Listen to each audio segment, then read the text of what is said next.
Welcome back to my channel. আমার চ্যানেলের পক্ষ থেকে সবাইকে অনেক অনেক ভালোবাসা জানিয়ে শুরু করছি আজকের রেসিপি। আজকে তৈরি করব আমি খাসির মাংস। এখানে মাটন নিয়ে নিয়েছি 1 কেজি খাসির মাংস। আমি মাংসটা কেটে ধুয়ে নিয়ে বাজার থেকে কেটে আনা হয়েছে। এটাকে ধুয়ে নুন হলুদ আর সর্ষের তেল মাখিয়ে ম্যারিনেট করে রেখেছি। 2 চামচ নুন, 1 চামচ হলুদ আর 2 চামচ সর্ষের তেল দিয়ে এটাকে মেখে রেখে দিয়েছি যতক্ষণ আমি মশলা কাটছি ততক্ষণ। এটাকে মেখে রাখার পরে আমি আলু কেটে নিয়েছি এরকম ডুমো ডুমো সাইজ করে। এই যে বড় বড় করে মাংসের আলু কেটে নিয়েছি, 2টো টমেটো নিয়েছি আর এখানে পেঁয়াজ, আদা, রসুন আর শুকনো লঙ্কা একসাথে বেটে নিয়েছি। এবার মাংসটা ম্যারিনেট করব। প্রথমে দিয়ে দিচ্ছি এর মধ্যে টক দই। খুব বেশি দেবো না, খাসির মাংসের একটু পাতলা ঝোলই খেতে ভালো লাগে। এর মধ্যে দিয়ে দিচ্ছি 2 চামচ লঙ্কার গুঁড়ো। ঝালটা আপনারা যে যেমন খেতে পছন্দ করেন সেই অনুপাতেই দেবেন। আর দিয়ে দিচ্ছি জিরের গুঁড়ো,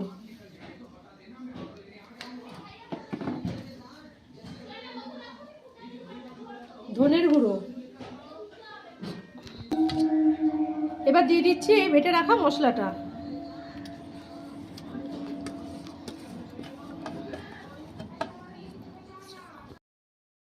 দিয়ে দিচ্ছি এখানে 4-5টা চেরা কাঁচা লঙ্কা। এবার এই সব দিয়ে খুব ভালো করে মেখে নেব। আগেই কিন্তু লবণ, হলুদ আর সর্ষের তেল দিয়ে রেখেছিলাম, সেটা আর দিইনি।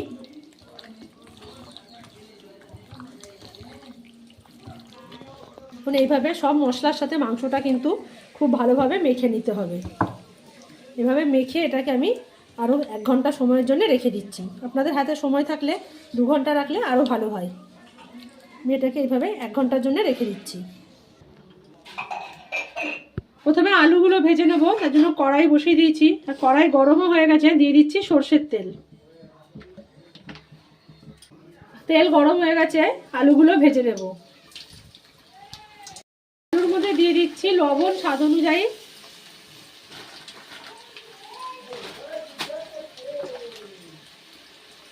আর দিয়ে দেবো অল্প হলুদের গুঁড়ো।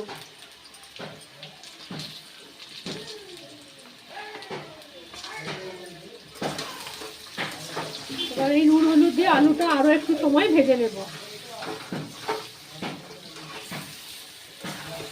সমস্ত আলুগুলো লাল লাল করে ভেজে নেওয়া হয়ে গেছে, এবার তুলে নেব।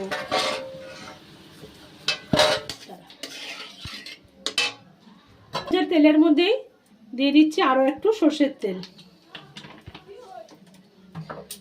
আর কিন্তু মাংসের মধ্যেও তেল দেওয়া আছে 2 চামচ, তাই আর দেবো না। এবার এই তেলের মধ্যে দিয়ে দিচ্ছি 4টে তেজপাতা।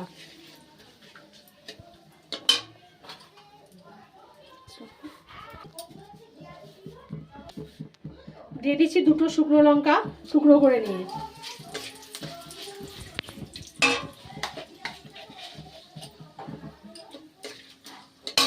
আর দিয়ে দিচ্ছি অল্প একটু সাদা জিরে। আর দিয়ে দিচ্ছি 4টে ফাটিয়ে নেওয়া এলাচ।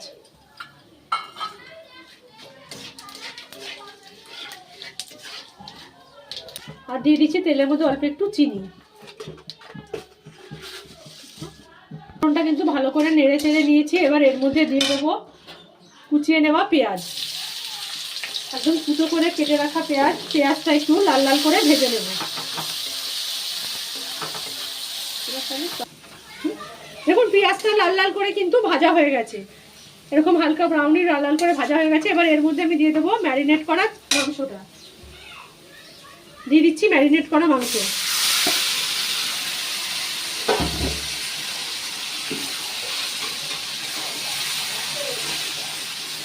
আমি কিন্তু এখানে মাংসে পেঁপে ব্যবহার করিনি, আপনারা চাইলে গ্রেট করে দিতেও পারেন, আবার আলুর সাথে বড় বড় করে কেটেও পেঁপে দিতে পারেন। আমি এখানে পেঁপে দেবো না, কেন আমার বাড়িতে কেউ পেঁপে খেতে পছন্দ করে না। মাংসর গামলাটা ধুয়ে একটু জল দিয়ে দিচ্ছি। আর দিয়ে দিচ্ছি 2টো টমেটো। এবার এই সব দিয়ে খুব ভালো করে কষে নিতে হবে। সাদা হয়ে যাচ্ছে, লাল দেখাচ্ছে। এবার মাংসটা সমস্ত মশলা দিয়ে পেঁয়াজের সাথে ভালো করে মিশিয়ে দিয়েছি। এবার এটাকে ঢাকা দিয়ে দিয়ে বেশ কিছুক্ষণ সময় ধরে কিন্তু কষতে হবে। আমি কিন্তু এটা প্রেসার কুকারে দেবো না, একটা থালা দিয়ে ঢাকা দিয়ে দিচ্ছি। ঢাকাটা খুলছি। এর আগেও আমি একবার ঢাকাটা খুলে নেড়ে দিয়েছিলাম, এবারে এটাকে নেড়ে দেবো।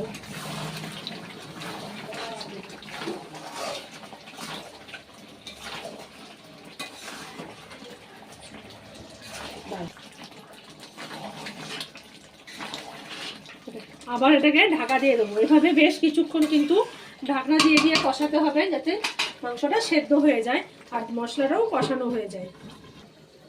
আবারও একবার ঢাকাটা খুলে দেখি।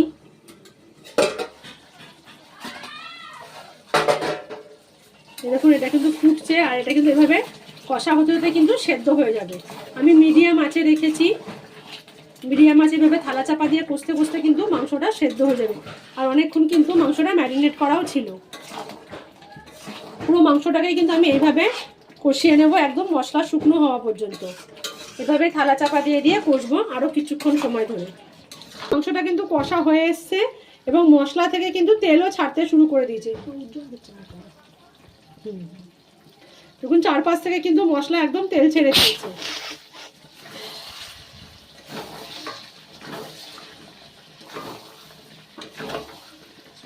দেখো সমস্ত মশলার জলটা কিন্তু শুকিয়ে গেছে এবং মাংসটা আমার কষাও হয়ে গেছে।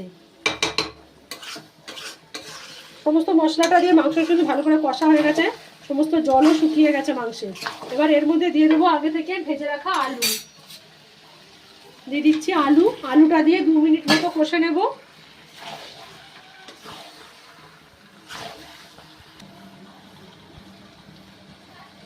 আলু দিয়েও কিন্তু 2 মিনিট কষে নেওয়া হয়ে গেছে। এবার এর মধ্যে দিয়ে দেবো আমি গরম জল। এটা কিন্তু সবসময় মাথায় রাখবেন, ঠান্ডা জল কিন্তু দেওয়া যাবে না, সবসময় কিন্তু গরম জলই ব্যবহার করবেন। এবার এর মধ্যে দিয়ে দিচ্ছি গরম জল।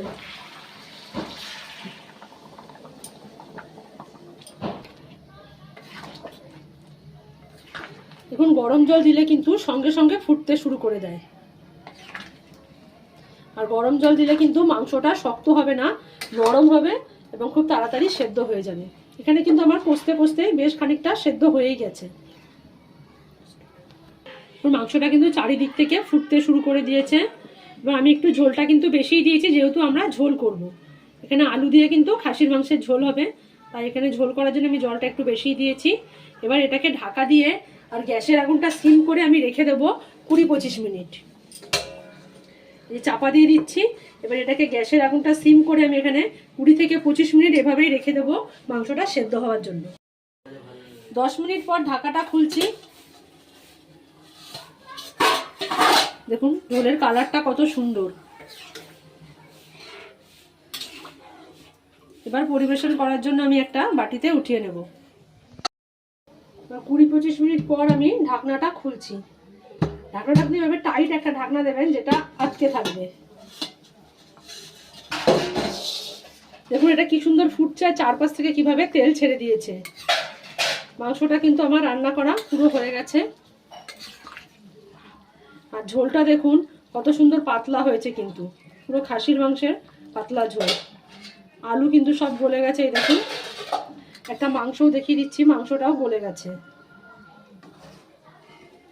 এই দেখুন কত সুন্দর সফট হয়ে গেছে, পুরো মাংস কিন্তু সেদ্ধ হয়ে গেছে। এই দেখুন খুন্তি দিয়ে কাটলে দুখণ্ড হয়ে যাচ্ছে। এবার এর মধ্যে দিয়ে দেবো আমি বেটে নেওয়া গরম মশলা। এবার দিয়ে দিচ্ছি এই গরম মশলাটা। আমি কিন্তু গোটা গরম মশলা বেটে নিয়েছি শিলনোড়ায়। এখানে এলাচ, লবঙ্গ, জায়ফল, জয়িত্রী। এবার এটাকে গরম মশলাটাকে ভালো করে মিশিয়ে দিচ্ছি। এবার গরম মশলা দিয়ে খুব ভালো করে মিশিয়ে নিয়েছি এবং গ্যাসের আগুনটাও বন্ধ করে দিচ্ছি। এবার এটাকে আমি ঢাকা চাপা দিয়ে রেখে দেবো 10 মিনিট। তারপরে এটাকে পরিবেশন করব। মানে এইভাবে ঢাকনা দিয়ে রেখে দেবো 10 মিনিট। বলি